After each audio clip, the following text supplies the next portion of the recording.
For Earth sign, Taurus, Virgo, and Capricorn, give me the High Priestess energy.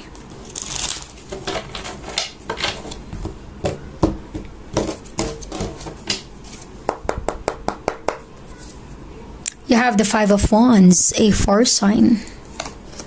And the Three of Pentacles, an earth sign energy.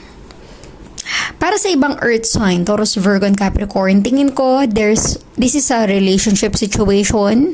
Nagkaroon ng third party. Maaaring ikaw ay yung person mo at pinag-usapan to ng mga marites sa paligid mo. Alam mo yun, parang lumala yung problema ng relationship dahil sa mga nanchismis, nagpakalat.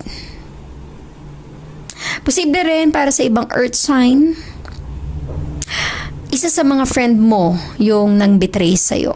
Resonate as it is. Kasi yung Five of Wands energy, it feels like pinagchichismisan eh. Stab in the back. At nafe-feel ko sa energy mo, earth sign, aware ka, ramdam mo, may kutob ka with the High Priestess. Na pinagchichismisan ka or minamarites ka or may mga tao sa paligid mo na alam mong hindi totoo sa'yo.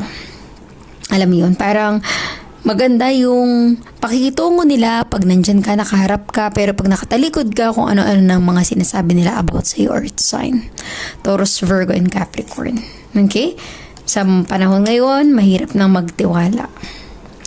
Let us clarify more. Your energy, earth sign, give me the King of Wands. For earth sign, Taurus, Virgo, and Capricorn, give me the King of Wands.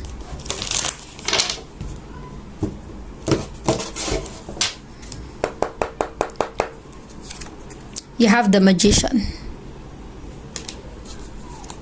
And the Two of Cups, a water sign. Okay.